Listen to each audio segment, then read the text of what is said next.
أعوذ بالله من الشيطان الرجيم. بسم الله الرحمن الرحيم. الرحمن علم القرآن خلق الإنسان علمه البيان. الشمس والقمر بحسبان والنجم والشجر يسجدان والسماء رفعها ووضع الميزان ألا تطغوا في الميزان وأقيموا الوزن بالقسط ولا تخسروا الميزان. والأرض وضعها للأنام فيها فاكهة والنخل ذات الأكمام والحب ذو العصف والريحان فبأي آلاء ربكما تكذبان. خلق الإنسان من صلصال كالفخار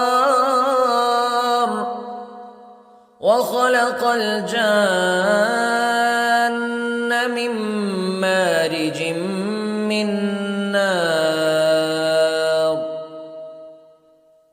فبأي آلاء ربكما تكذبان. رب المشرقين ورب المغربين فبأي آلاء ربكما تكذبان. مرج البحرين يلتقيان بينهما برزخ لا يبغيان فبأي آلاء ربكما تكذبان.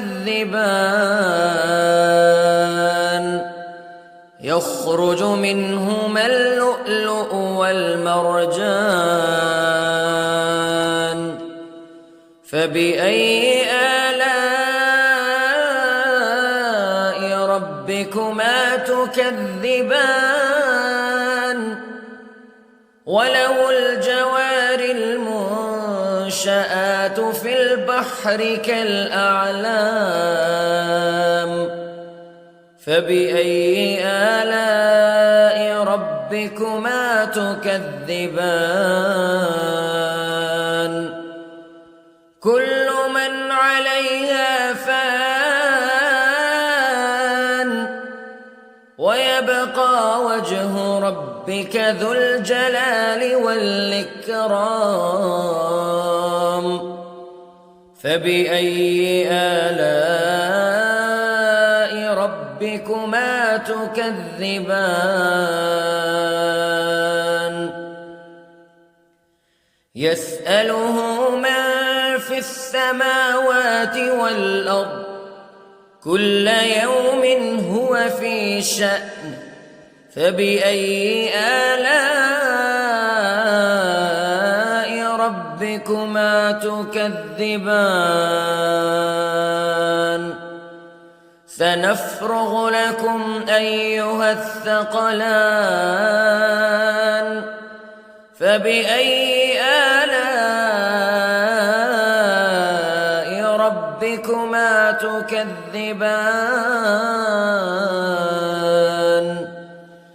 يا معشر الجن والإنس إن استطعتم أن تنفذوا من أقطار السماوات والأرض فانفذوا لا تنفذون إلا بسلطان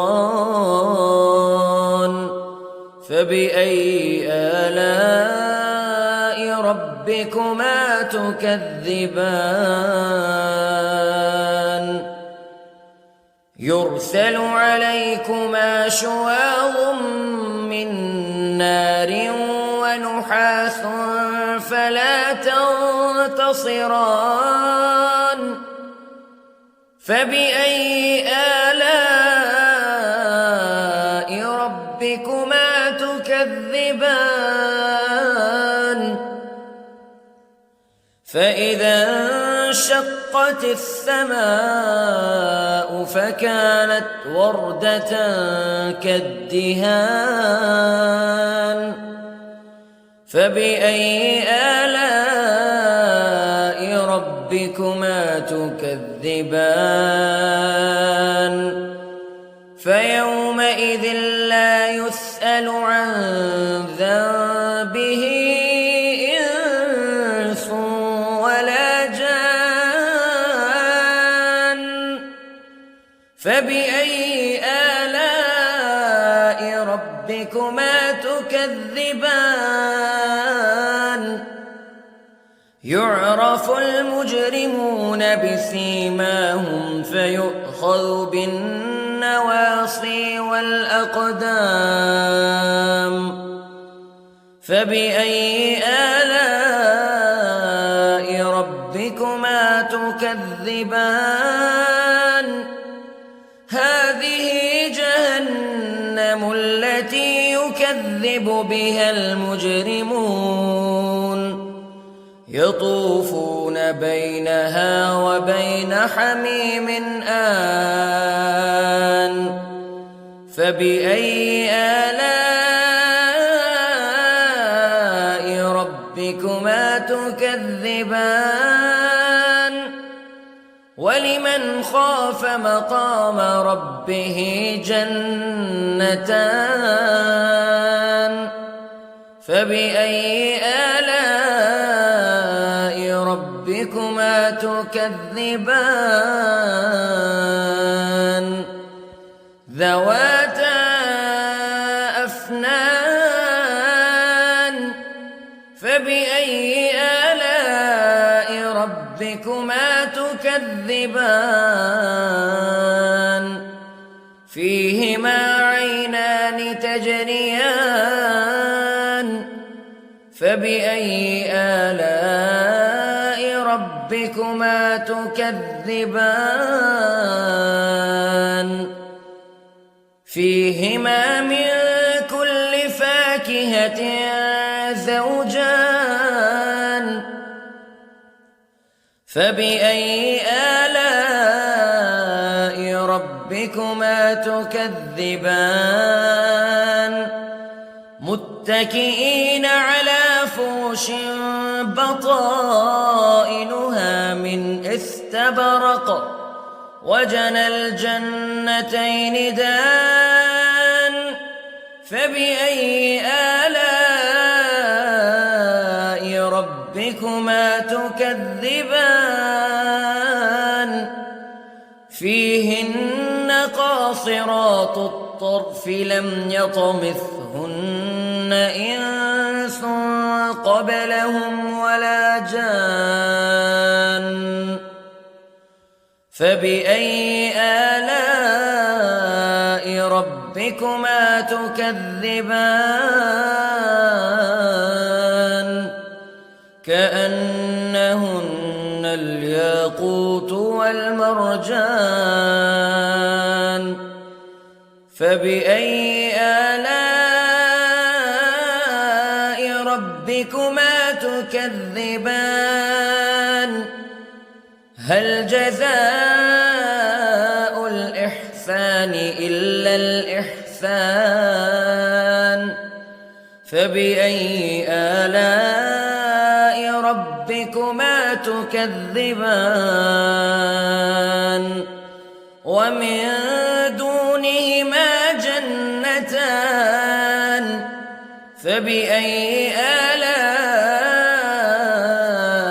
ربكما تكذبان مدهامتان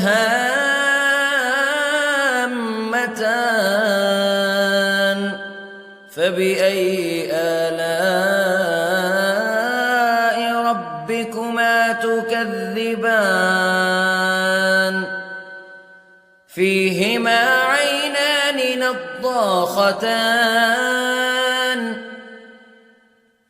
فبأي آلاء ربكما تكذبان فيهما فاكهة ونخل ورمان فبأي آلاء ربكما تكذبان